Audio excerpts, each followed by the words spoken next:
Boa noite, boa noite, boa noite! Estamos aqui ao vivo dos estúdios quentes da Rádio Vibe Mundial, porque lá fora parece que tá bem gelado aqui em São Paulo. Hoje chegou a fazer 12 graus aqui, para você que gosta de frio, eu te odeio, mas tirando isso, estamos aqui ao vivo em mais uma noite para trazer mais um tema.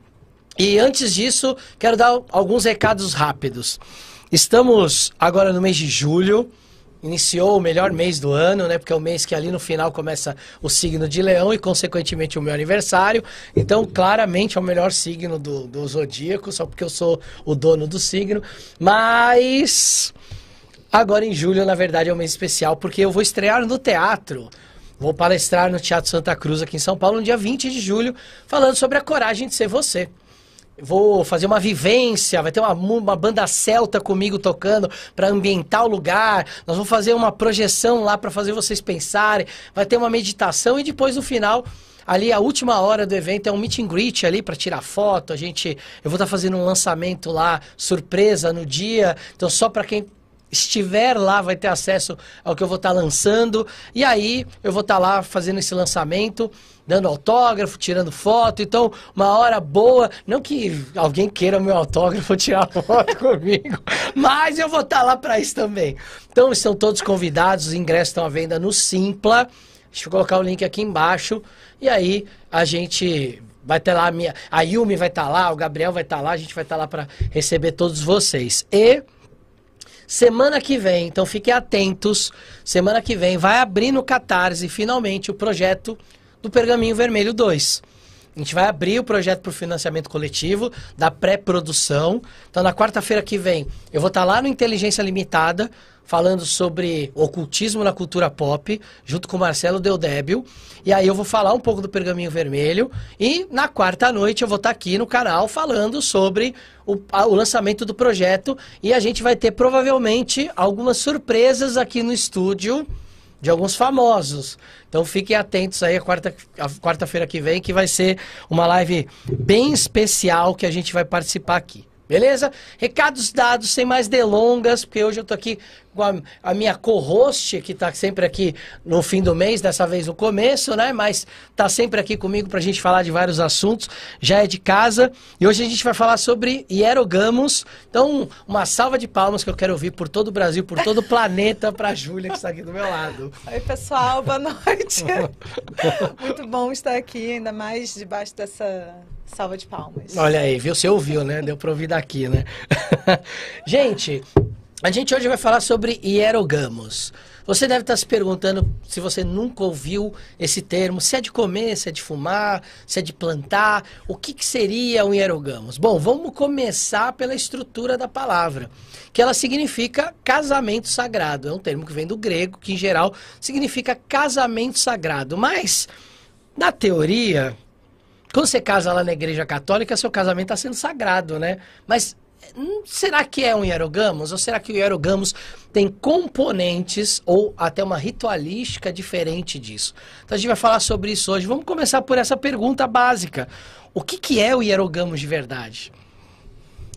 Eu adoro quando as pessoas me perguntam o que é uma coisa de verdade, né? Como se eu soubesse a verdade revelada. O que não é de mentirinha. Bom, o hierogamos, eu acho que a gente pode identificar num primeiro momento como uma narrativa, um mito, e também como um rito. Uhum. Eu acho que a gente pode pensar em hierogamos nessa dobradinha, né? A gente tem grandes narrativas sagradas da história da humanidade que vão articular ideias fundamentais, conceitos e energias através da ideia de hierogamos, e ele também vai virar um elemento parte da ritualística de vários povos da antiguidade e também no ocultismo, né? Temos aí algumas notícias assim de hierogamos que vão gerar algumas notícias, frisson, é ótimo. Vão gerar especulação na hollywoodiana, né? Também. Sobre o que seria isso. Mas eu não sei, eu acho que assim, eu acho que é sempre legal a gente partir do mito para pensar o rito, né? A gente parte da narrativa para pensar o que isso significa dentro de uma prática espiritual, uma prática religiosa, se vocês quiserem, né? E assim, para mim, pessoal, o primeiro grande exemplo que eu identifico de hierogamos seria Gaia e Urano. Eu acho que, assim, é o paradigma último na minha imaginação. Mentira, na verdade, não. Também tem o Apsu, Tiamat, tem outros, assim, mas que são muito conhecidos, né? Eu acho que a gente pode pensar na deusa Gaia e no deus Urano. E eu acho que é um exemplo legal porque a gente está falando tanto de um casamento sagrado quanto de um divórcio. Né? A gente vai ter o elemento da união e o elemento da separação. Mas o Hierogamos, ele sempre vai trazer um elemento da sexualidade. Eu acho que isso, talvez, tentando responder um pouco a questão que você colocou logo de início, né? Qual é a diferença de um casamento sagrado na igreja? Não sei, né? Algo assim dessa ordem. O Hierogamos, ele não está submetido, me parece, a uma lógica purificadora, moralizante do elemento da sexualidade. Né? O casamento sagrado, ele ganha estrutura nas narrativas mitológicas no encontro sexual, normalmente de uma deusa e um deus, né? Ou de um sacerdote e uma sacerdotisa. Ou de um rei e uma sacerdotisa. Ou do rei e uma sacerdotisa que vai personificar a deusa, né? Mas a gente tem normalmente essa união das polaridades que vai acontecer através do encontro sexual. E isso eu já acho que é muito importante, ainda mais para nós que somos herdeiros de uma cultura ocidental cristianizada e temos toda uma questão relacionada à moralização dos corpos e à moralização da sexualidade e a ideia de uma pureza ou uma castidade ou uma virgindade ou um feminino plenamente redentor que vai ser casto e virgem, etc, etc. Usando aqui, obviamente, o exemplo de Maria, né? A mulher plenamente redentora no cristianismo, que é virgem, né? Que tem a Imaculada Concepção. Então, assim, a gente... Isis também, né? Pois mas aí já é... A ideia de Isis também é muito parecida, mas né? Mas você acha que tem uma questão de... que sofre o mesmo tipo de influência moralizante do cristianismo? Não, eu acho que não. Acho que o cristianismo... A ideia da Maria, né? Virgem, pura, até acho que é uma ideia que foi copiada do Egito. Não à toa, enfim, quando deu ruim lá para Jesus, quando ele nasceu, ele foi para o Egito. Então, a ideia de ir para o Egito era ir para um lugar onde as coisas eram mais abertas e tudo. Isis, ela vem com uma ideia do que a gente considera, por exemplo, dentro do esoterismo, como a virgindade original. Que a virgindade original ela não é física. Ela é a virgindade de se colocar puramente na posição de receber aquilo que precisa ser recebido. Sem julgamento, sem influência. Então, eu estou apta a receber o que eu preciso receber. Então, a ideia de Isis ser casta, ser pura, né? Ter uma concepção imaculada, porque ela reúne as partes de Osíris com a magia que ela aprende de Ra, mas ela não encontra o pênis. Mas mesmo assim, ela tem um ato sexual e ela dá origem a Horus, que é o deus da guerra prometido.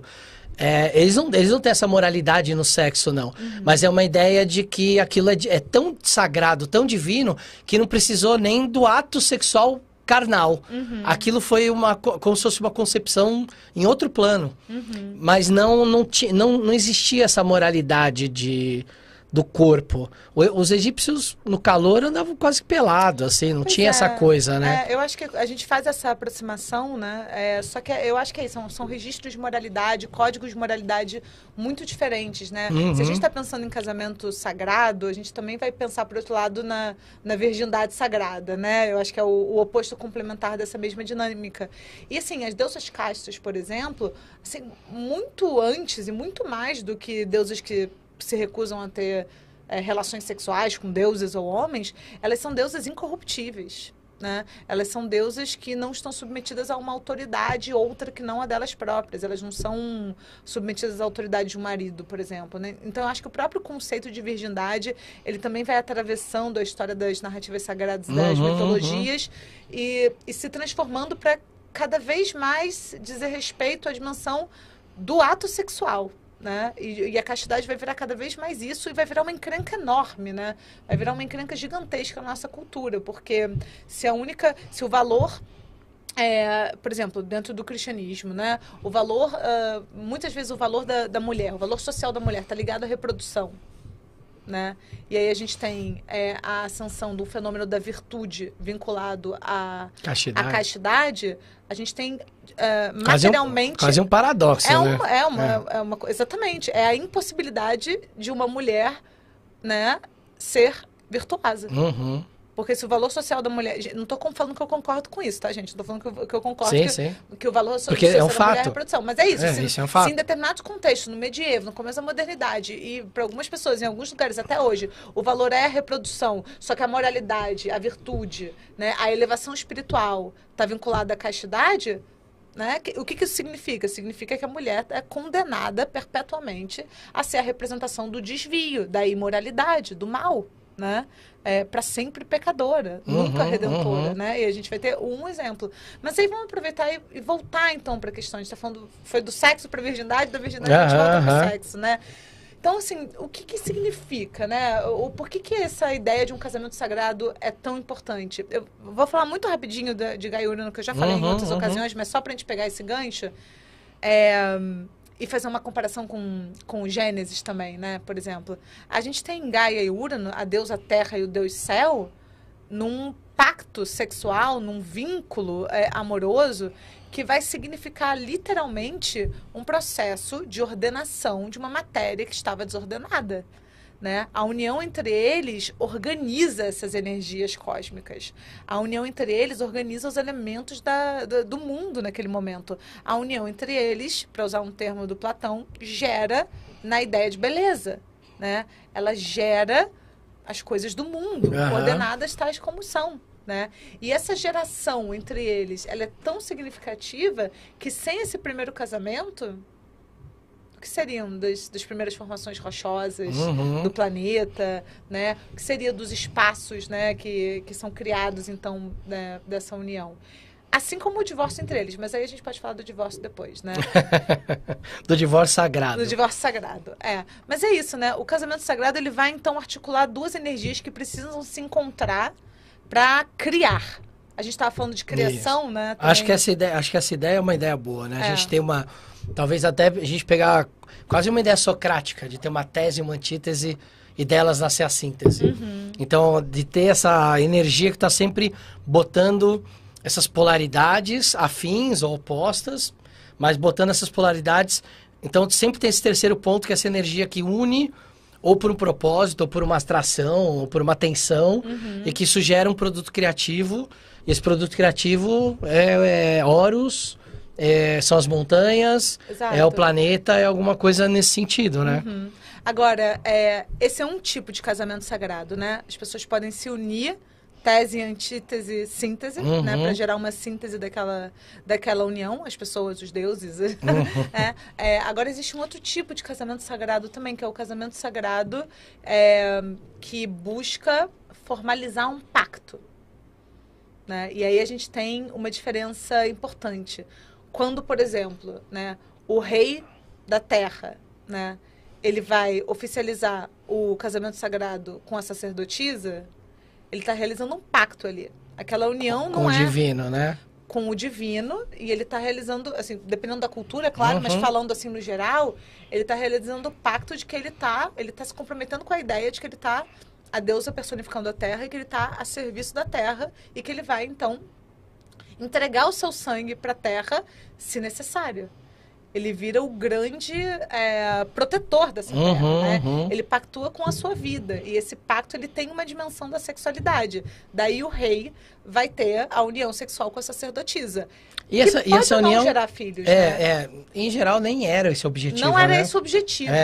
Mas isso era normalmente feito perante um monte de gente, né? Sim. Porque era para, inclusive, mostrar que o rei era viril, forte, e que ele ainda conseguia ter energia para proteger a terra e fertilizar a terra, mesmo que ela não fosse fertilizada. Simbolicamente. Mas simbolicamente que ele fosse. Então isso também não era um negócio que ele pegava, entrava num templo, eles tinham um ritual sexual escondido. Isso normalmente era feito na frente de outras pessoas, né? Eles não eram namorados. Sim, exato. E assim, é possível que o rei tivesse a sua rainha também, né? Normalmente a sacerdotisa, assim, não é casada, né? Ela está a serviço da deusa. Mas não é um encontro amoroso nesse sentido, né? Não é um encontro que se realiza a partir de uma atração entre duas pessoas. Quando a gente pensa no casamento sagrado como rito, muitas vezes como mito ele envolve o amor, né? Quando a gente pensa nos deuses, na união entre Inanna e Dumuzi, entre Urano e Gaia. Inicialmente, né? A gente pode pensar numa união que é gerada por amor. Ou não, né? Pensei agora em Hades e Perséfone, que não é exatamente por amor, é um rapto, mas que tem um propósito de organizar as estações do ano, né? Sim, tem toda uma sim. questão ali importante também. E que ela assume esse papel depois de bom grado, né? Depois ela... Por quê? Aí ela vira a rainha da porra toda, Porque né? ela... Exato, né? Essa união, ela não tira poder de Core, né? Core é a deusa das flores e da primavera, muito poderosa. A primavera é o auge da vida, né? Sim. Só que tem um pezinho no submundo, tem um pezinho lá, né, no reino dos minérios, das pedras preciosas. O reino de Hades é o mais populoso. Existem muito mais mortos do que vivos, né? Então essa união torna a deusa da primavera, da vida, de alguma forma, uma deusa mais poderosa do que ela era, porque antes ela era uma deusa criança. Né? E na união ela vira uma deusa mulher. Então, assim, é claro que no primeiro momento é estranho, é um rapto, mas ela é investida de poder, né? Ao contrário da Gaia, que ela vai ser abusada, né? Ela vai ficar exaurida daquela união, ela não aguenta mais. É o primeiro relacionamento tóxico. É o relacionamento tóxico, ela não aguenta mais. Ela tá cheia de filhos dentro dela, tá louca pra parir, tirar aqueles filhos dentro do corpo dela, e o seu consorte cósmico não a deixa em paz, né? Ele não se cansa da lua de mel deles, até que ela violentamente se separa, que é a história da castração, de Cronos, que vai lá e corta com uma foice dentada. Aí isso vai gerar todas as fantasias terríveis masculinas da ideia da vagina dentada, né? Mas depois o Freud vai falar disso, a Karen Vornay vai falar disso, vai virar um tema importante na literatura, na arte, na psicanálise. Tem um livro acho que é do Rubem Fonseca, que chama Grande Arte. Que tem um anão que ele é um assassino e ele tem uma fobia a vaginas, porque ele acredita que as vaginas são dentadas e vão morder ele. Mas então, isso Cara, isso eu achei incrível quando eu tinha 14 anos quando eu li isso. Isso é uma achei neurose sensacional. Que tem em tudo quanto é cultura. Tem. A vagina dentada. E a história da Gaia é o quê? É o deus Crono, né? Com uma foice dentada de dentro do corpo da mãe, cortando fora o pênis do pai, né? É a grande castração, né? Esse grande divórcio. Mas enfim, né? Então assim, quando a gente está falando do reino dos deuses, né? São uniões que estão... Que elaboram muitos afetos, né? Mas quando a gente fala do sexo sagrado ou do casamento sagrado como uma prática ritualística feita por pessoas que ocupam posições especiais de poder, né? Normalmente não é sobre atração, não é sobre isso. E normalmente não é nem sobre reprodução. Normalmente é sobre pacto, é sobre acordos. E acordos precisam ser testemunhados, porque acordos são da ordem do comum, né? Um pacto, um acordo, um nomos grego, né? Entre nós, ele é algo que elabora uma comunidade. Então, não era incomum que esses pactos entre o rei da terra e a sacerdotisa, enfim, quem quer que estivesse oficiando entre o sacerdote e a sacerdotisa, quem quer que estivesse ali nessa função, eles fossem testemunhados pelas suas comunidades. Porque depois você tem que cobrar, né? Se tiver a seca, se tiver algum problema, se tiver uma guerra, né, o Deus jurou pela sua vida. Porque ele entregou... Ele entrega o seu sêmen e o seu sangue a serviço da terra, que personifica a deusa. Eu lembrei disso, você falando, eu lembro dos egípcios. Os egípcios são muito bons nisso, porque... Você tá muito egípcio, né? Eu fico indo muito pra lá, E eu lembro deles, porque tem uns pergaminhos que eles pedem as coisas pros deuses, falam qual é a oferenda que eles vão fazer, e no final eles falam assim, e se você não me atender, eu vou te amaldiçoar até o fim da sua existência. Normal. O que era normal, a gente mudou essa relação, né? A gente mudou, a gente virou mimado. Virou mimado e virou um terceirizador de responsabilidade, né?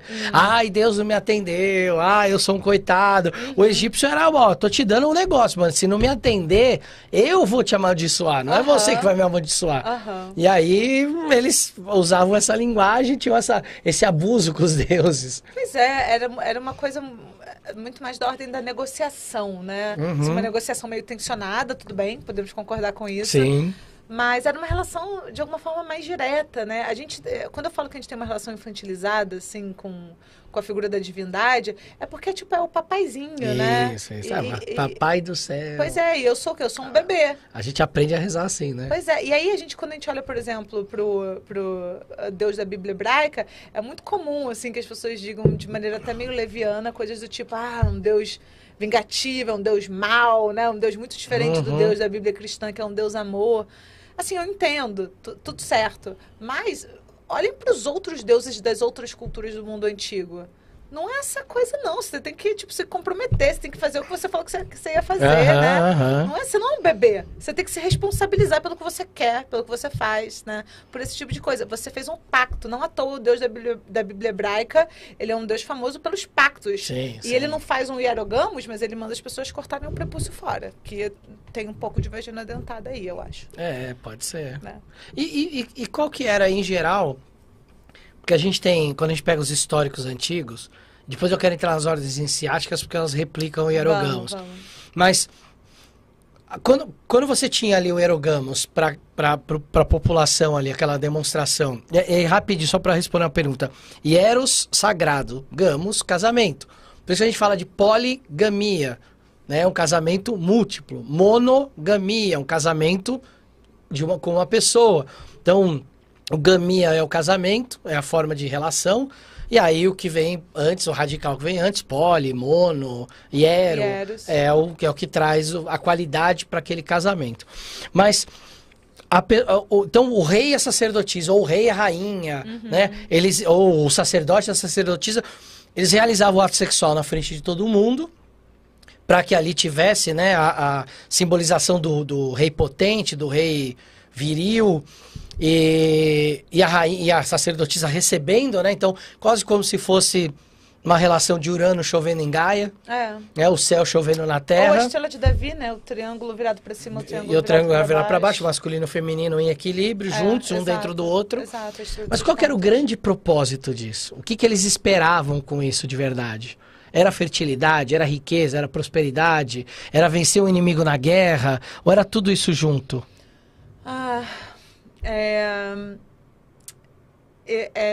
difícil, é difícil escolher uma coisa, né? Assim, me parece que é um rito que elabora um acordo, um pacto, né? Um nomos, como a gente estava falando, que é condição de possibilidade para tudo isso. Então, assim, o que a gente tem de simbólico relacionado ao contexto da sexualidade, né? Da relação sexual? Fertilidade, com certeza. Fertilidade dos corpos humanos, fertilidade do corpo da terra, fertilidade dos corpos dos animais, né? E aí, o que essa fertilidade toda significa, se a gente for desdobrar o simbolismo?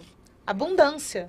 Então, a sexualidade também está vinculada nesse universo simbólico à riqueza, à abundância, à fartura. Fartura de pão, fartura de trigo, fartura de leite, fartura de filhos, fartura no geral. E qual foi o outro exemplo que você deu? Guerra. Para vencer uma batalha. Porque, às vezes, em algumas culturas, você usava o órgão sexual dos inimigos como troféu de batalha para intimidar o resto da população para não se animar muito. Tem uma história que eu vi uma vez, eu não consegui achar, eu li isso num artigo, mas eu não consegui achar uma fonte que realmente fosse crível. A história é a seguinte, eu já contei aqui há muitos anos atrás, vou contar de novo, que ali na região de onde hoje é a Alemanha, os povos proto-germânicos, então aqueles povos indo-europeus que foram sendo os proto-germânicos, eles tinham um hábito de fazer o hierogamos, o rito sagrado, e ele tinha um rito que era para agricultura, então era voltado para plantação, e era um rito que, então, o rei possuía a rainha ali na frente de todo mundo. Mas existia um outro rito que era feito pelas mulheres, e que essas mulheres, elas pegavam um prisioneiro de guerra, em que elas tinham uma relação sexual com eles, e que no final elas cortavam os testículos fora e penduravam nas árvores para mostrar que elas tinham domínio sobre aquela terra que eles estavam conquistando. Olha só. E aí diz a lenda que um dos motivos, e aí eu já acho que já entra no campo da especulação, de termos bolinhas na árvore de Natal. Ah, duvido, vem daí. mentira. E aí eu falei, ó... Não. Aí eu falei, não é possível que vem daí. As bolinhas da árvore de Natal, As bolinhas da árvore de Natal, mas... Tirando a parte das bolinhas... Não, mas é uma boa história. A história é boa e essa parte ela encontra alguns fundamentos. E aí eles usavam isso como uma forma... Então, assim, eram hierogamos porque era um ato sexual sagrado. Mas de dominação da terra. Mas de dominação da terra. Ah, então, eu acho que eu tenho um exemplo interessante para dar da mitologia. Um pouco sobre isso. Que é o exemplo do casamento de Inanna e do Muse. Né? Porque Inanna é uma deusa suméria... vinculada à agricultura, ao trigo, à cerveja, à fertilidade, à sexualidade, tudo isso, né? As leis também, aos pactos também, aos acordos. E o do Muse é um deus acádio, um deus semita. E esses são os deuses, né, da mitologia. Agora, historicamente falando, quando Sargão o Grande invadiu a Suméria, conquistou a Suméria e criou o grande império acádio, a gente tem esse fenômeno interessante na mitologia antiga, que é a corte de Inanna e do Muse, né? Então, do Muse vai lá e ele vai tentar seduzir a Inanna e ele vira para ela e fala, ou seja, ele tá, assim, historicamente estava acontecendo, né? Uma conquista de um território, para anexá-lo, não exatamente para destruí-lo, mas para anexá-lo, para transformá-lo em parte do império. Então, o deus conquistador chega para a deusa, né, da Suméria, daquele território que estava sendo anexado, e ele fala, Inanna, me dá uma chance. E aí Inanna fala, eu não quero você que é um pastor nômade, eu quero o deus agricultor. Né? Eu quero o deus agricultor. E aí o do Muse vai lá e fala assim, mas Inanna, é um texto lindo, gente, a corte de Inanna e do Muse, vale a pena. Mas ele fala, Inanna, mas o meu queijo é tão bom quanto o grão do pastor, o leite é tão bom quanto os bolos e os pães. E ela, não, mas eu não quero. E ele fala assim, Inanna, minha mãe vale tanto quanto a sua. Ele recorre à mãe, assim, olha aí, né? hein? E aí ela se convence, né? Ela se convence. Ele pelo menos sabe argumentar. Não, ele não foi violento, ele foi persuasivo. Foi. É diferente, né? Tanto que a Suméria não foi destruída pela Acádia. A Suméria virou quase que o centro do Império Acádio. A filha do Sargão, a Eneduana, virou alta sacerdotisa na Suméria, né? Então foi um casamento sagrado amoroso, né? E a gente tem a corte, né? O casamento entre Inanna e do Muse. Então, ele conquista essa terra. Mas o que acontece? O trono é dela. O trono é da deusa, porque ela personifica a terra, né? É muito comum que nas culturas antigas a autoridade relacionada à terra seja a mulher, porque o seu corpo personifica o corpo da terra, né? Então, ela tem o trono e ele é rei consorte. Ele é rei por casamento. E aí a Inanna vai para o submundo lá, ela morre por 3 dias e depois ressuscita. Depois, outras pessoas fizeram isso também, né? Mas ela fez isso também lá atrás. E quando ela volta, ele tá sentado no trono dela, felizão, assim, bebendo, usurpando a terra. A terra, exatamente. Só que a deusa Inanna é muito sinistra para se deixar... Vou contar o final da história, posso? Pode. Ela manda ele pro mundo dos mortos. Justo. E aí ele tem que... se alguém não sabe dessa história depois de 5.000 anos, toma esse spoiler aí. Toma esse spoiler, porque 5.000 anos... Já deu tempo pra você saber. Mas aí o ponto com essa história é o seguinte, né? A relação sexual, ela também vai significar... Um acordo, era muito comum, por exemplo, que reinos fizessem acordos comerciais, políticos, de guerra, através de casamentos, né? Minha filha vai casar com seu filho, esse tipo de coisa. Então, a relação sexual, o matrimônio, eles são da ordem da política, né? A primeira moeda política foi o corpo da mulher. Né? Se reproduz no corpo da rainha de Esparta, você tem uma descendência específica, né? Então, assim, dentro de um contexto em que era matrilinearidade ainda. E o órgão masculino, ele também vai simbolizar essa capacidade de fertilizar a terra, justamente. Então, violências genitais comumente são acompanhadas de violências territoriais, políticas. Então, assim, não dá pra... A gente não tá falando só de sexo, a gente tá falando de poder, né? E aí, a gente tá falando de poder político. E você arrancar a masculinidade pendurar numa árvore e falar... É ó, o troféu. É o troféu. Pois é, não arrancaram o membro viril do Rasputin fora e colocaram no museu? Tá no museu lá. Então. Verdade. Tem uma pergunta aqui do Seeker Soul, que é o nosso apoiador. Ele Olá, perguntou o Seeker seguinte. Soul. Ele fala o seguinte... Eita, peraí, que eu fiz besteira. Vamos lá. Quando ao hierogamos, podemos dizer que a minha ânima está integrada em mim ou está projetada no outro? Porque eu tô entendendo, acho que pela pergunta dele, talvez ele esteja perguntando... Talvez a resposta seja, você está fazendo o casamento dentro de você ou você está fazendo fora? Porque acho que quando a gente está fazendo fora, vamos supor vai pegando a ideia junguiana de ânimo e ânima. Então, teoricamente, eu tenho dentro de mim as duas, mas eu tenho um ânimo mais exaltado. E você tem uma ânima mais exaltada. Então, quando a gente está num hierogamos, a minha ânima está projetada em você? Você vai representar a minha ânima nesse ritual? Entendi. Acho que vou tentar responder meio em cima do muro. Eu não vou me comprometer com essa resposta não, tá? Mas assim, meio em cima do muro, eu acho que pode ser, né? Você pode projetar no outro para fazer esse fusionamento de uma maneira mais clara. Talvez seja mais fácil de elaborar se você... Né, você projeta no outro. Quando você projeta, você vê com clareza. E aí, você vendo com clareza, você se relaciona com aquilo e aí reintegra. Pode ser. Né? Acho que é possível. Mas também acho que tem alguma coisa... e aí não é nem exatamente apenas da ordem do casamento sagrado. É da ordem da ideia do orgasmo como dissolução. Como assim, como um desfazimento, né? Como uma pequena experiência de morte, a tal da pequena morte, né? Como um desfazer do eu, do ego, um desfazer místico. Talvez nessa experiência de um prazer compartilhado, que provoca por um momento que seja uma superação do ego, né? Talvez o próprio conceito de ânima e ânimos seja... possa ser suspenso por nesse um momento. Porque aí a gente experimenta um fusionamento, né? E aí a gente está falando dessa fusão mística, é quando o triângulo apontando para cima e o triângulo apontando para baixo deixam de ser triângulos e se tornam uma estrela. Se torna uma outra coisa, né? É claro que dentro dessa outra coisa tem esses elementos, mas é uma outra coisa. Né? É a história da síntese, né? Ela não é nem a tese nem a antítese, ela é uma terceira coisa, né?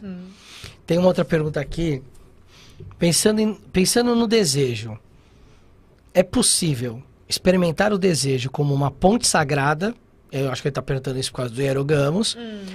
Ou está no inconsciente esse ato como um pecado ou um ato de descontrole?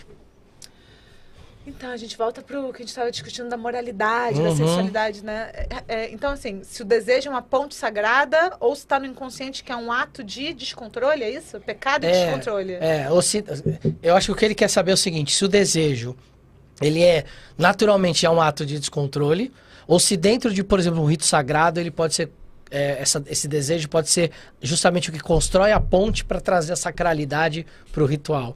Eu penso que sim, é claro que existe algo como um desejo extrapolado, um hedonismo rasteiro que desorganiza a sua vida, que te torna escravo, esse tipo de coisa, né? Escravizado das suas emoções. Eu acho que isso é possível, mas a princípio eu gosto de pensar no desejo como o grande Eros, né? O grande Eros ordenador do cosmos. Qual sentido? O desejo ele nos leva para aquilo que a gente precisa. Né? Se você está desejando, eu tô com fome, né? Eu desejo comida. Alguma coisa no meu desejo tá ali para dar conta de uma necessidade minha, que vai me fazer, a princípio, mais saudável, se ela estiver ali moderada, né? Então, eu desejo, sei lá, eu desejo amor, eu desejo satisfação, eu desejo o conhecimento, eu desejo sabedoria. Tem tantas coisas importantes que a gente pode desejar. O desejo, ele é um mecanismo de busca também, né? Ele nos informa sobre aquilo que a gente precisa buscar. Então, eu acho que a gente pode entender o desejo como uma ferramenta sagrada. Eu entendo o desejo como uma ferramenta sagrada. Mas assim. E quando ele extrapola? Pois é, aí a gente tem que se perguntar por quê. Né? A gente tem que se perguntar por quê. Porque se a gente vai para esse lugar de um hedonismo rasteiro, como eu estava falando... Não, ou até de um ato de vir um desejo muito forte de matar alguém. Ah, não, mas aí você tá indo para outro lugar. Eu tô extrapolando ele, porque eu acho que ele pode chegar num ponto... Por que eu também estou extrapolando? Porque eu acho assim... Entendi.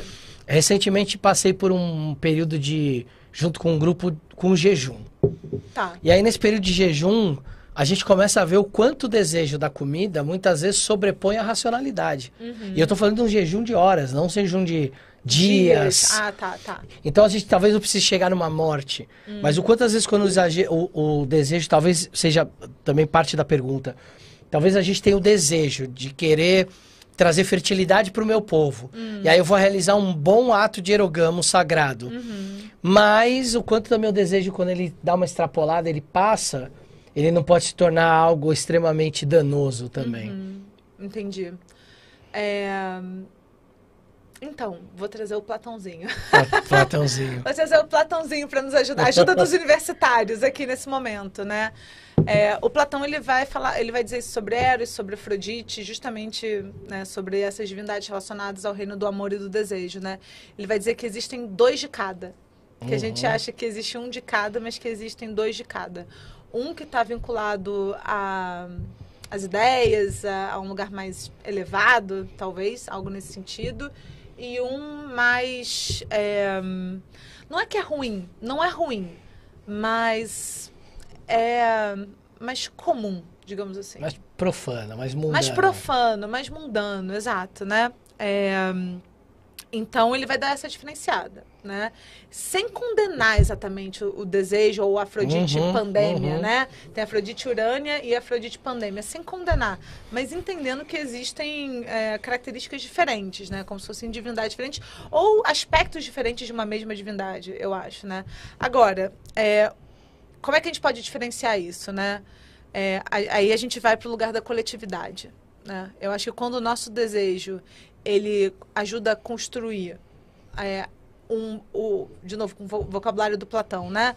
O bem, o belo, né? O kalos kai agathos, né? O belo e o bom. Quando o desejo ajuda a construir isso na ordem do comum, do pacto. Quando é aquela coisa, sabe, Léo? Quando o seu desejo ele é testemunhado pelo outro, você tá tranquilo? Ou você quer esconder o seu desejo? Né? Então, assim, o desejo muito grande de matar alguém, como você deu, né? Tudo bem, ele está expressando uma agressividade, ele está expressando alguma Talvez coisa... ele nem realize o desejo, né? Só vem o ímpeto. Mas tudo bem também. Aí escreve um texto, faz um... Xinga na internet, xinga muito no Twitter. Não xinga na internet, não. Pelo amor de Deus, não aguento mais isso. Né? Pô, me deixa em paz. Eu tô aqui só compartilhando umas coisas que eu penso.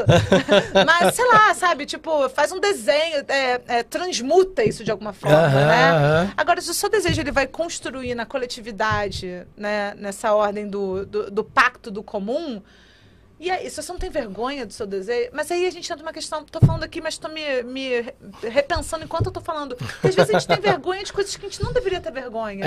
Porque aí a gente vai pra segunda fase da pergunta, porque tem o moralismo, o pecado, a moralidade, né?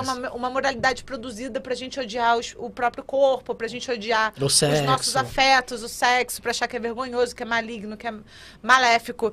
E aí, gente, eu não sei lá, sabe? Não sou um santo iluminado. Mas acho que uma maneira de a gente começar a perceber isso estudando. Estudando. Essa é a minha resposta para muitas coisas, né? Mas assim, se você está sentindo vergonha de alguma coisa, e isso tem a ver com um sistema de pensamento, uma ideologia que deliberadamente produziu a vergonha para controlar as pessoas, sabe? Para criar uma ideia de salvação pós-mortem, para impedir rebeliões campesinas, para impedir uma série de coisas. Se a sua vergonha está relacionada a isso, talvez seja importante você desidentificar o seu desejo com o mal e entender que a sua vergonha é um produto da cultura que você precisa trabalhar, né? Aí, nesse sentido, eu acho que fica interessante.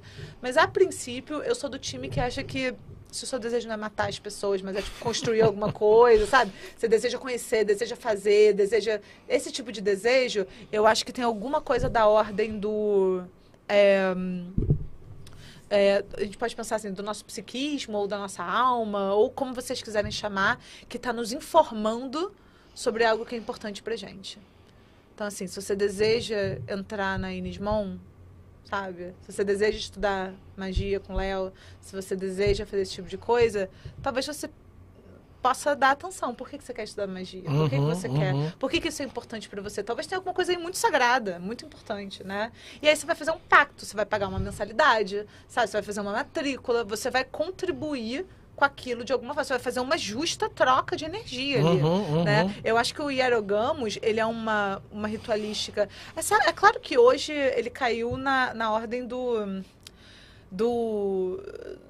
caricatural, né? A gente fala do Hierogamos como coisas do passado e se tiver alguém fazendo Hierogamos hoje em dia dentro de uma ordem, acho que vai ser uma coisa muito, muito secreta, muito ali interna, porque pega muito mal, né? Pega muito mal. Mas, simbolicamente falando, o pacto do encontro sexual, ele mobiliza as forças mais poderosas da natureza, né?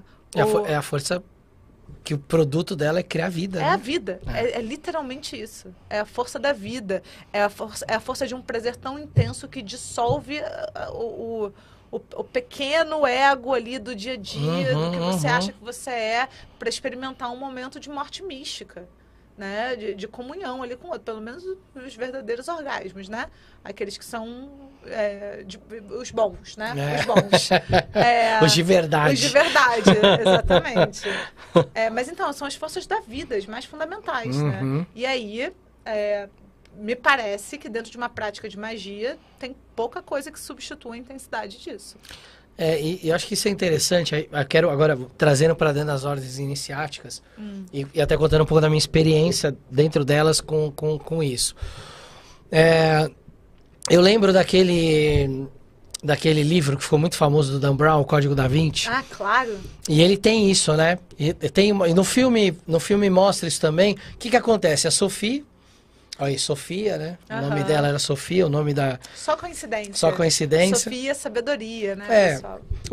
Nisso, por mais que seja uma história de fantasia, mas o Dan Brown é muito bom nessa pesquisa. Acho que aquele livro ele é bom por causa da pesquisa. Quando eu li adolescente, eu queria virar simbologista, não sabia que isso não era uma profissão.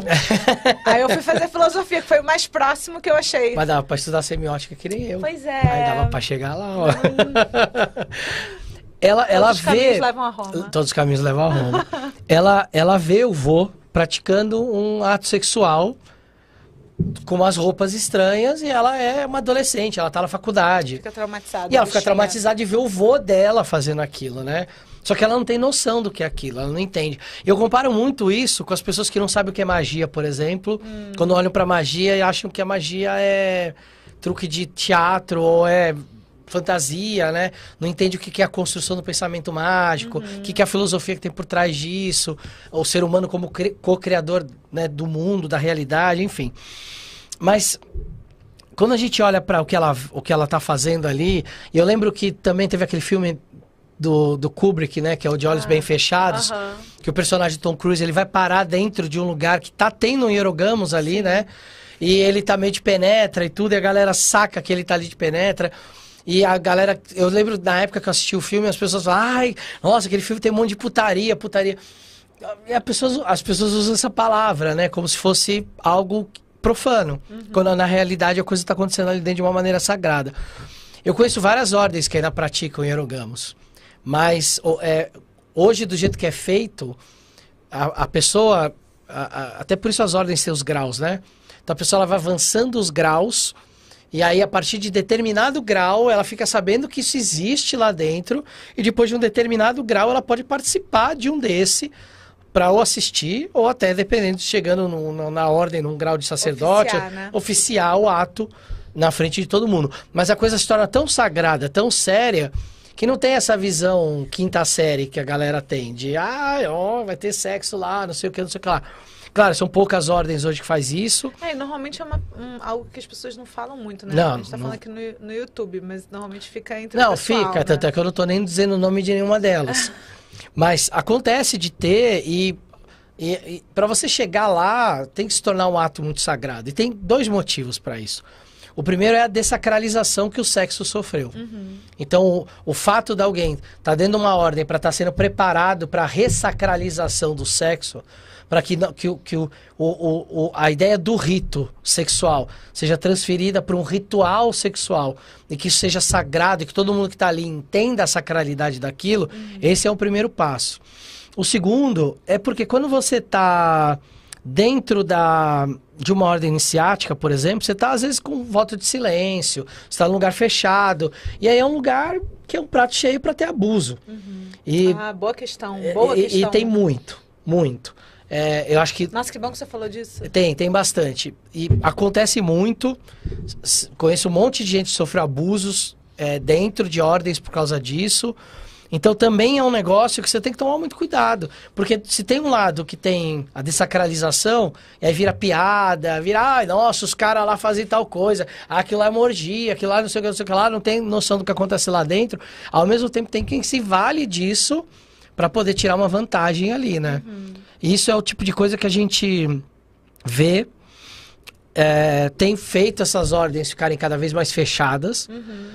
Esses graus, normalmente, dessas ordens são super secretos, não são falados nem para os iniciados. É só quando você está lá, chegando no topo da pirâmide dos graus, é que você fica sabendo que aquilo tem. A partir do momento que você pode participar e até o momento que você pode efetivamente realizar o ritual, né? Não só assistir o ritual. Uma coisa que eu tenho reparado, eu achei muito importante você falar disso, porque uma coisa que eu tenho reparado é que eu tenho a impressão que as mulheres, talvez por isso, não só por isso, mas também muito por isso, elas têm cada vez mais se desinvestido da ideia de participar de ordens. Assim, E tem feito muito mais um caminho, assim, de grupos de mulheres, sagrado feminino. Ou Lonely Witch, sabe? Ou até vai pra Wicca, que é um lugar que tem muita mulher e que tem foi um reduto da homossexualidade muito grande. Que o homossexual não era aceito pela igreja. Ele olhava pra Wicca e falou, pô, a Wicca me aceita, eu vou pra lá. Então acaba que é um espaço muito mais seguro, né?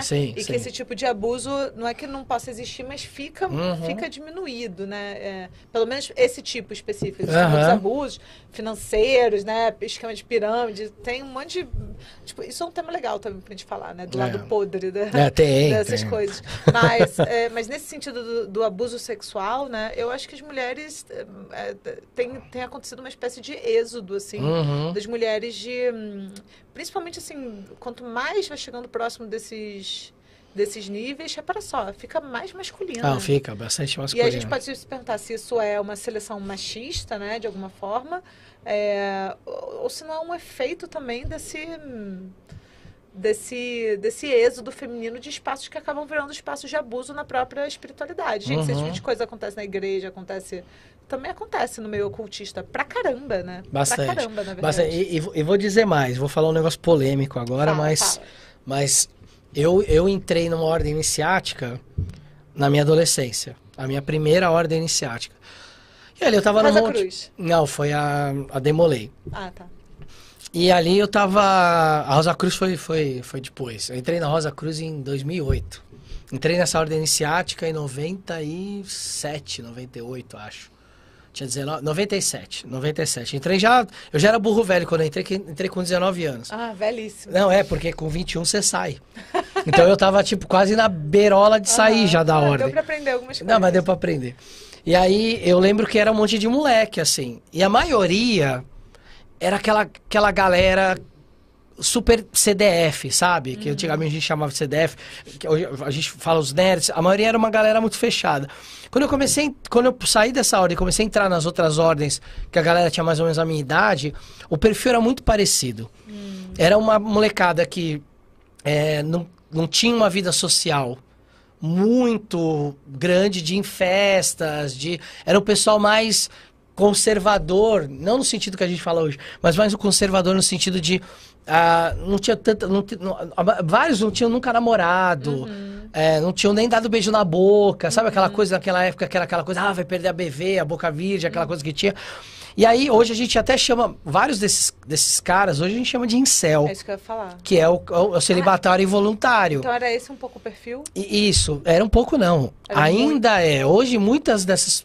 Hoje a gente olha algumas ordens, até os caras mais velhos que estão lá, eles são os caras que tinham esse perfil na adolescência. Então você pega toda uma formação de um período em que você tem ali, normalmente, um corpo cheio de hormônio, que é um período de experimentação sexual.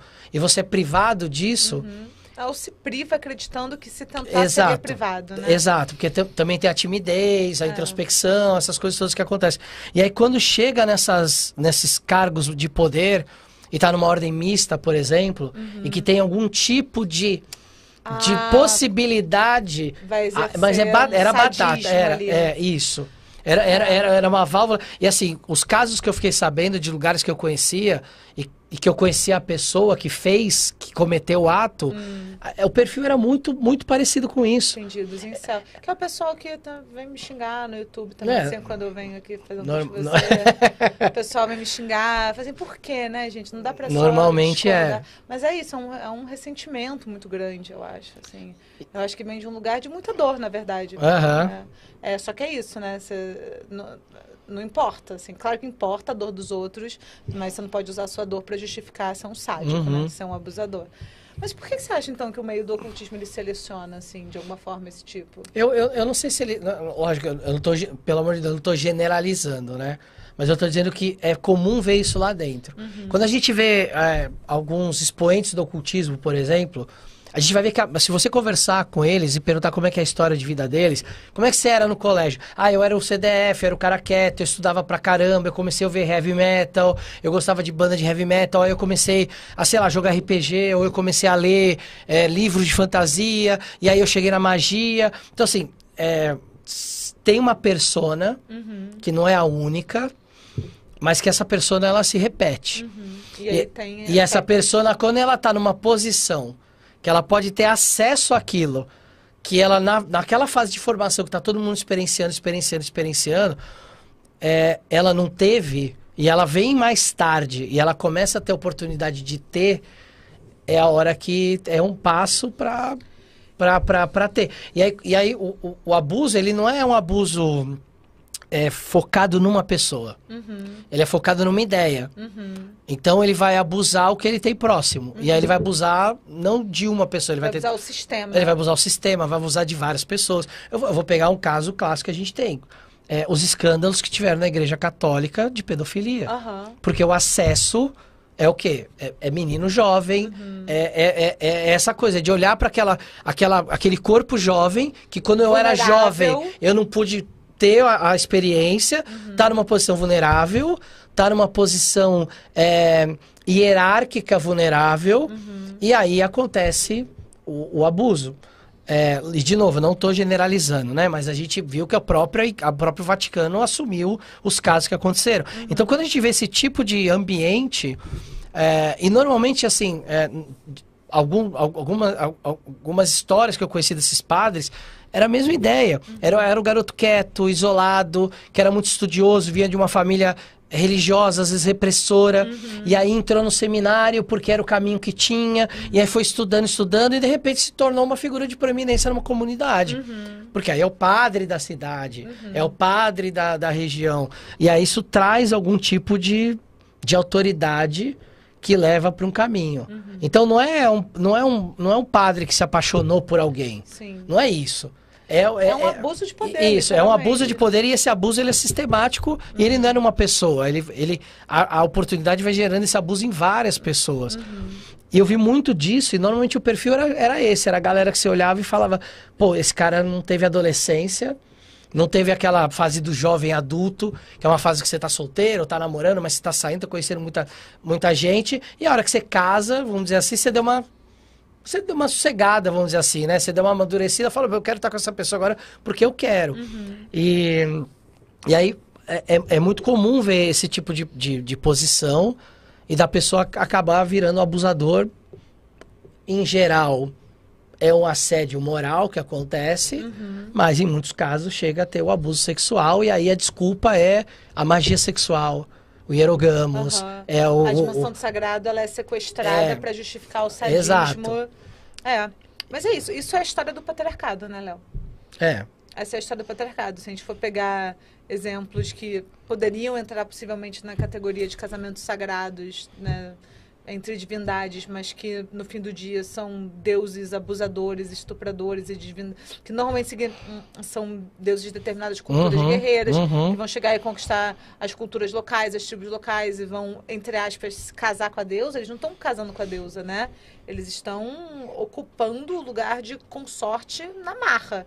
E a gente tem Zeus, por exemplo, que tem vários casos de amores, e vários casos de estupros, né? Zeus era um deus abusador, assim. E a gente pensa, claro que tem sempre duas versões da história, tem sempre duas versões do mito, né? Mas o que a gente tem no fundo, se a gente for pensar a mitologia como uma expressão de uma narrativa produzida por povos em determinado tempo, a gente tem ali o fenômeno dos povos, dos etnogrupos gregos, as diferentes ondas migratórias / invasórias, os conflitos entre eles, né? E o que vai resultar a consolidação do patriarcado.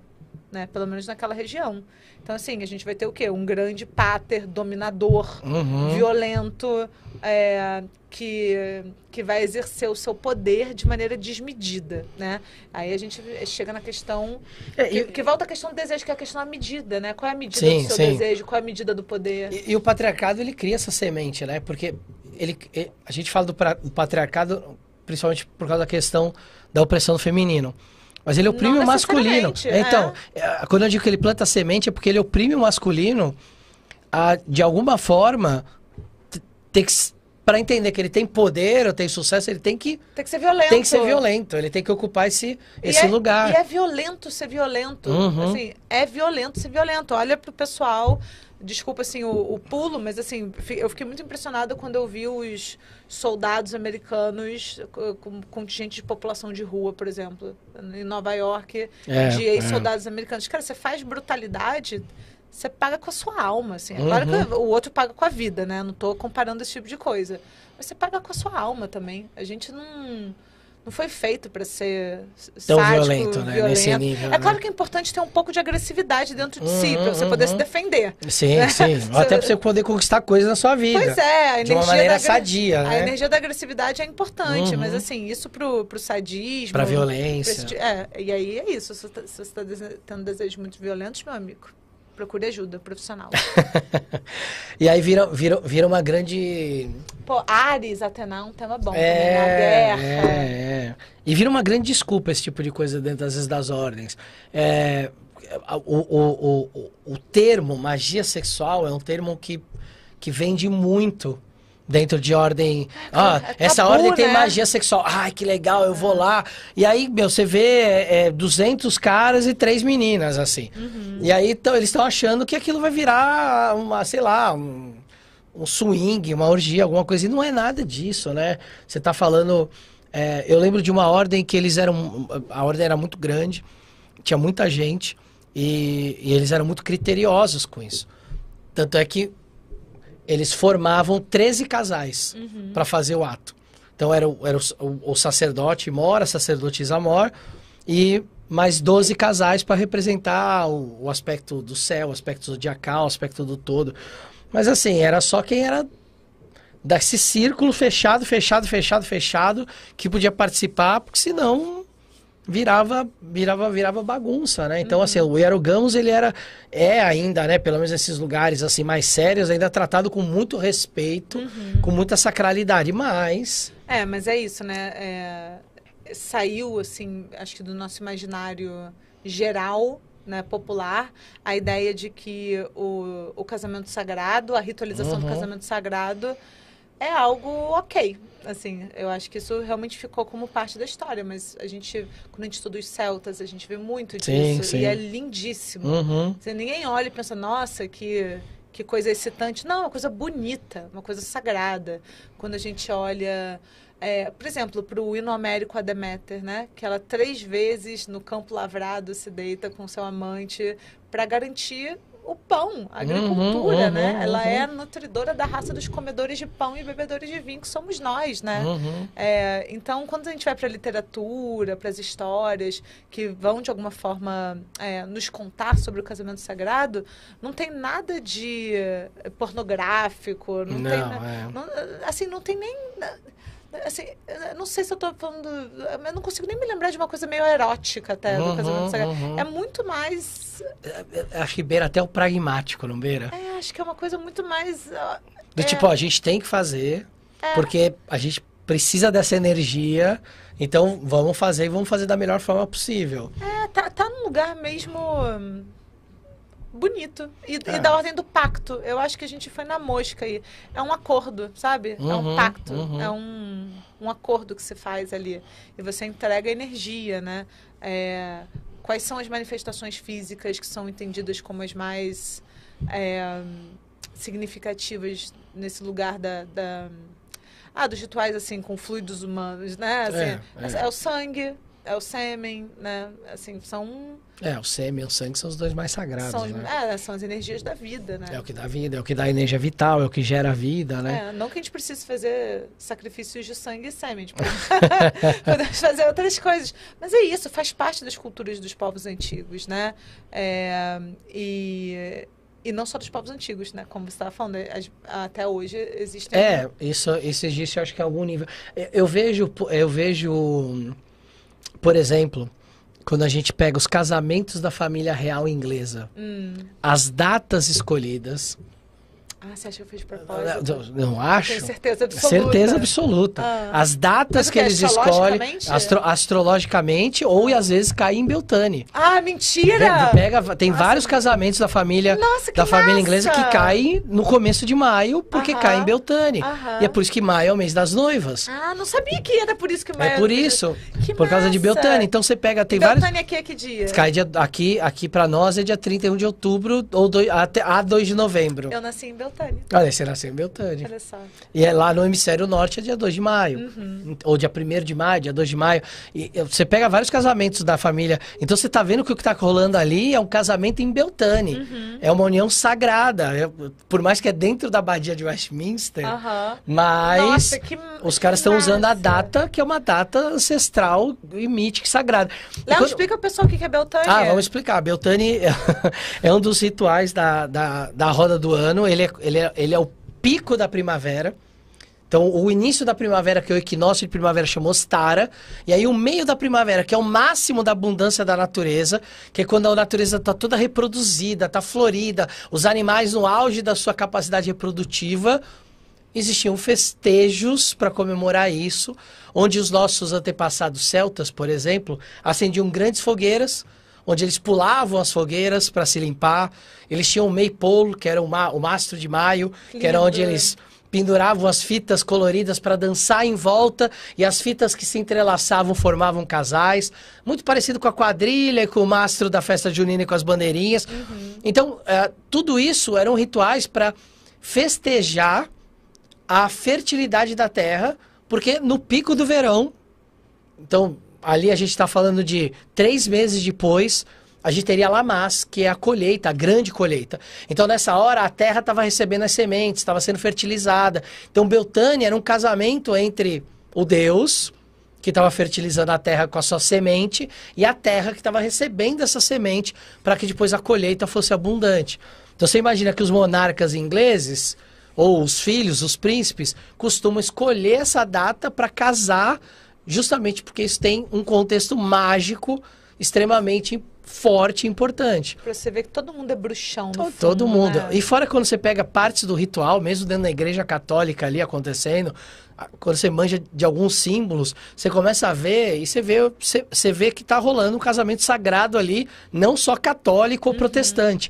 Tá rolando ali um casamento sagrado magístico mesmo. Então, a gente vê isso. Não tem como se livrar disso, são as forças da vida mais fundamentais. Total. Assim. Casar no auge da primavera, olha que lindo, não, mano? É o ritual que seus ancestrais faziam. E a Inglaterra agora, recentemente, reconheceu o druidismo como uma das religiões oficiais, novamente, do país. Mentira! Então, isso já é mais uma prova de que os caras estão enxergando suas raízes, assim, em algum nível. Estão voltando aos pouquinhos. E tá lá, esses símbolos estão lá. Esse hierogamos, ele tá sendo feito na cara das pessoas, sem as pessoas perceberem que tá acontecendo. Eu acho que nunca vai completamente embora. Nunca irá completamente embora. Não, a gente pode estar numa relação tabu com esse tema, infantilizada, sem entender a dimensão, mas é isso, né? Se a gente vai depurando e vai voltando o tempo suficiente, são as práticas que representam os poderes da vida e sempre representaram. Exatamente, exatamente. A gente...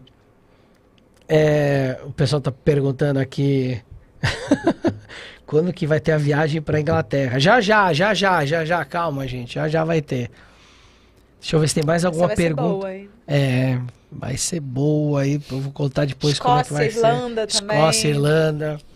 Sul da Inglaterra ali. A gente conhece umas bruxas boas ali no sul da Inglaterra. Mas bruxa boa é ótimo. A gente tá montando essa viagem de verdade. E aí tem tem a Susan Paramore, que ela mora ali em Stonehenge e ela tem acesso às pedras. Como assim? Porque ela é sacerdotisa da religião, ela é permitida a ir lá. Entendi, tem um acesso privilegiado por Tem. ser bruxona. A esposa do prefeito lá de Glastonbury também é bruxona da Wicca. Legal. E a casa dela, a pousada dela era a casa da John Fortune, que era membro da Golden Dawn, aquela história toda, montou a ordem iniciática dela lá. Pois é, A gente já tá conversando com esse povo todo. Fonte de... Mágico, né? Um lugar mágico, sim, né? Sim, não, mas a Golden Dawn...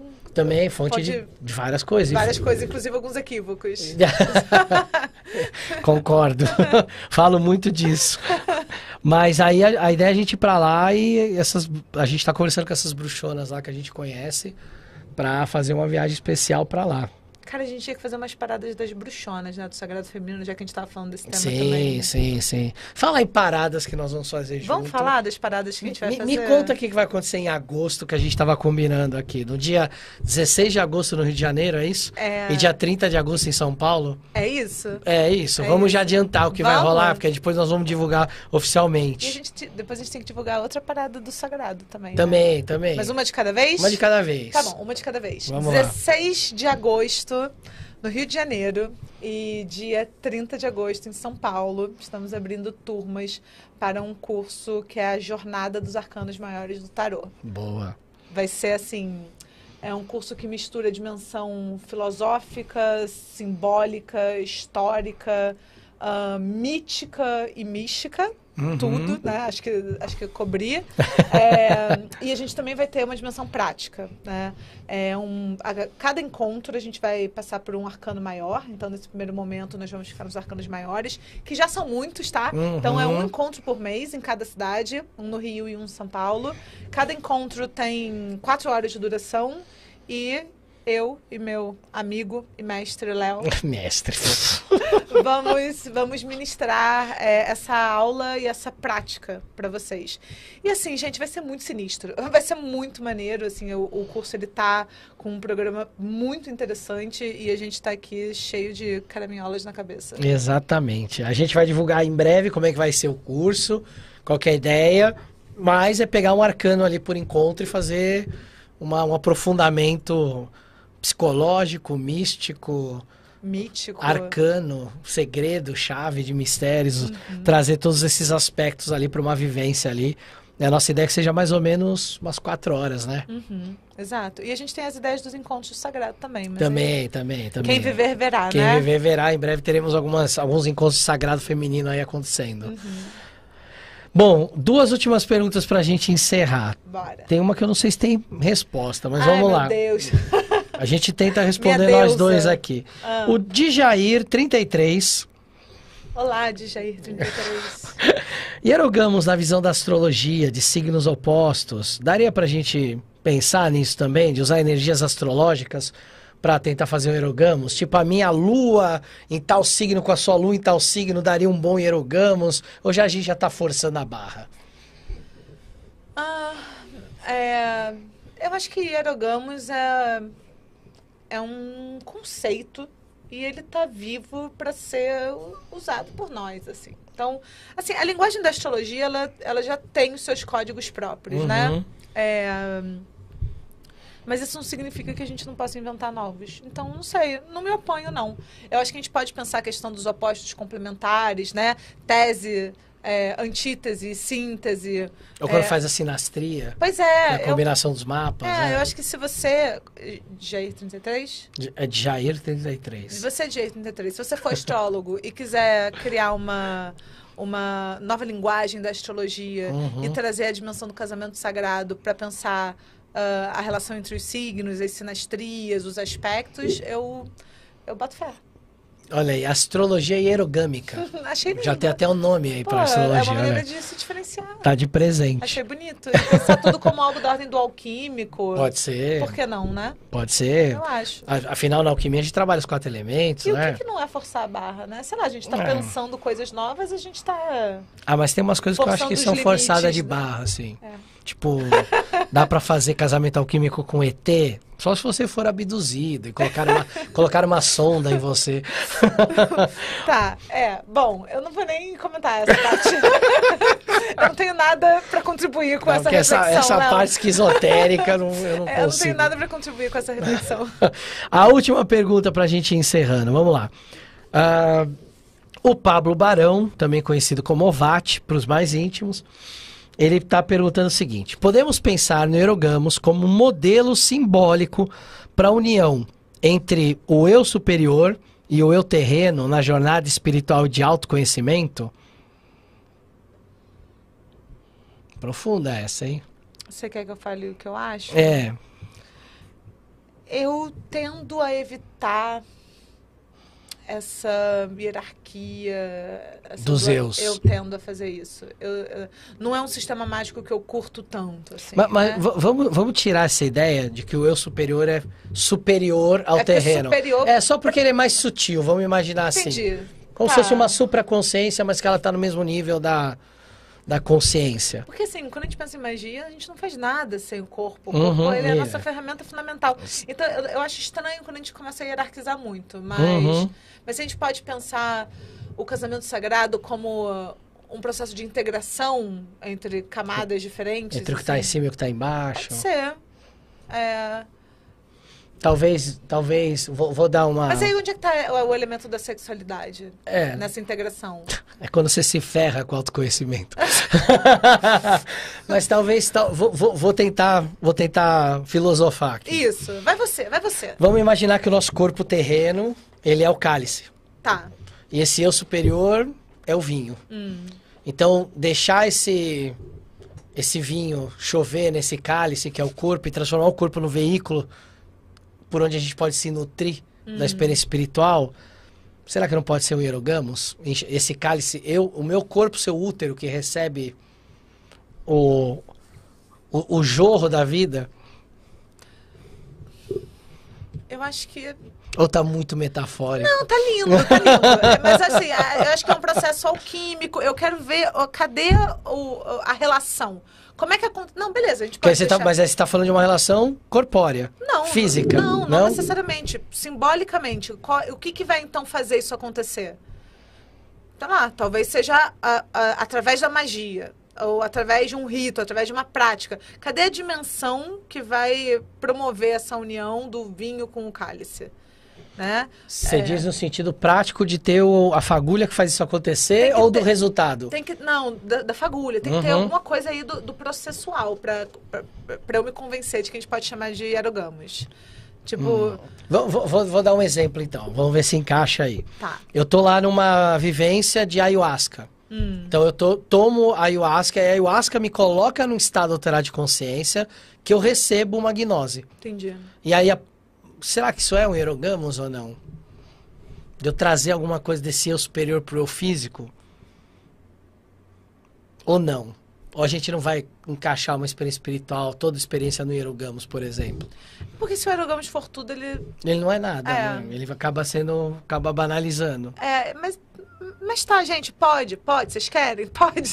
Não, eu entendo. Eu até acho que quando a gente está casando dois aspectos nossos, que seja uma consciência externa com a consciência interna, sem hierarquia, mas seja um pedaço que se expressa conscientemente pelo veículo do corpo, e um pedaço que ainda não se expressa conscientemente, que ele só encontra ponte no momento místico da gnose, talvez sejam dois pedaços da mesma coisa. Só se manifestando. Talvez não seja um casamento, no sentido de eu estar unindo opostos para criar algo novo. Mas aí talvez seja o hierogamos. Agora eu vou dar uma de advogado do diabo. Talvez seja o hierogamos no sentido de que a gente deixa de ser quem é para se tornar um com o outro, né? No sentido da dissolução da ideia de parte para uma construção de algo... Mais inteiro? Aí sim. Aí tipo uma individuação? Pode ser. Pode ser. Pode ser, gente. Acho que... Agora, eu não ia fazer essa pergunta, mas você falou um negócio e eu fiquei muito curioso. Porque quando você falou essa coisa de que, pô, o corpo ele é o veículo da manifestação, da espiritualidade, e você estudou Platão para um caramba, e o Platão ele idealizava muito o mundo lá de cima. Tudo bem que ele não desconstruiu o mundo aqui de baixo, mas você pega o texto dele e dá pra perceber que ele tinha essa coisa de que o mundo lá de cima era superior, Sim. Era hierarquicamente superior ao lá de baixo. E aí, como é que lida com essa coisa de Platão diz isso, mas Olha, eu acho isso? Não é porque eu estudo muito Platão que eu concordo com tudo que ele tá falando. Muito assim, bom. quando eu falo que eu sou platonista, no sentido de ser uma estudiosa, né? Assim, eu tenho uma intimidade grande com a obra do Platão e eu uso muito da linguagem dele para pensar, né? Mas o Platão, ele pensa o corpo como um processo pedagógico, né? O corpo, ele não é exatamente ruim, nem mal, mas ele é um veículo para a evolução da alma, né? Nesse sentido, eu sou mais spinozana. Que eu gosto da ideia de um Deus civi natura. Assim, um Deus que é natureza. Então, eu sou mais panteísta nesse sentido, né? Mais anímica. Eu acho que esse rolê aqui já é sagrado, né? Eu acho que ele já é sagrado pra caramba, na verdade. Acho que a gente tá muito equivocado. Sim, às vezes, sim, assim, sim. a gente tá muito confundido, não entendeu direito, assim, certas revelações que os antigos tiveram, sabe? Mas eu acho que Deus se vê natura, sabe? Essa natureza que é divina, tudo, como disse o Heráclito também. Ó, vou jogar um monte de filósofo na sua cara agora. Tudo está cheio de deuses, sabe? Nesse sentido, eu sou mais heraclítica, spinozana, tudo está cheio de deuses. E esses deuses todos representam a mesma unidade? E assim, quando a gente pensa os elementais, por exemplo, que eles tratam mais dessa... A gente já foi para outro lugar, né? Mas eles estão mais nessa magia, nessa coisa anímica, panteísta, né? Eu gosto muito de trabalhar com os elementais, porque os elementais, eles não são moralizados. Eles são todos meio, assim, para além do bem e do mal. Total. Todos meio amorais, total. E ser amoral é diferente de ser imoral. Sim, total. Né? Total. E eu gosto de pensar, assim, num universo que ele não funciona... mediante a moral humana com um papaizinho do céu punindo, a gente olhando cada coisa que a gente faz e nós uns bebês chorões aqui, entendeu? Eu gosto de pensar no fluxo das energias, entende? Você já me ouviu falando isso na aula? Não, você não? Do bebê chorão, não, com certeza Não, você deve bebê ter chorão ouvido. não, mas eu falo isso muito lá na escola, falo muito já pra ouvi galera. então, com certeza. De falar, mano, esquece essa história de que tem alguém lá em cima com uma prancheta, Então. anotando as suas cagadas, como você... Aí quando você morre, vou ler tudo que você fez de errado. Presta atenção ali, tem mais o que fazer, tem mais pelo o que amor de fazer, Deus, né? sabe? Tem mais o que fazer, né? Mas então, é isso, eu gosto do trickster, sabe? E eu gosto de pensar um universo que, eu vou falar isso, o pessoal vai brigar comigo, que seja amoral, não imoral. Amoral, a moral como um sistema produzido por uma cultura específica ali. E eu simplesmente não acho que seja assim que funciona. Por isso que os elementais são massa. E são diviníssimos, né? E materiais também. Então... gosto desse tipo de magia. Muito bom, muito bom. Bom, meus queridos, vamos encerrar aqui o Hierogamos dessa noite, onde produzimos essa live aí como resultado dessa tese, essa antítese. Saiu essa síntese em forma de live. E, bom, semana que vem é dia 9, é isso, né? Se os calendários estiver certo. A gente vai estar aqui falando sobre o lançamento do Pergaminho Vermelho, então espero contar com vocês aqui.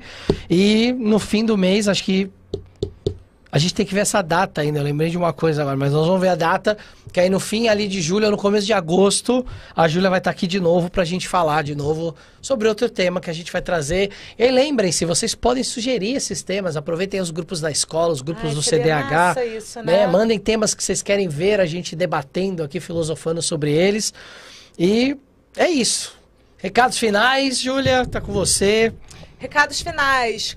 Curso sobre os arcanos maiores. Vai ser muito incrível. No Rio de Janeiro vai ser em Santa Teresa. Isso, e em São Paulo vai ser na Vila Mascote, perto de Jabaquara. Gente, vai ser assim maravilhoso e outros projetos por vir aí, né? Com Vamos certeza. soltando aos pouquinhos. Soltando aos pouquinhos. Então, meus queridos, ó, de um lado a massa aqui, né? Aqui. De um lado a massa, de outro lado o recheio e uma esfirra hierogâmica para vocês, para essa noite. Esfirra hierogâmica, pessoal. Beijo. Beijo.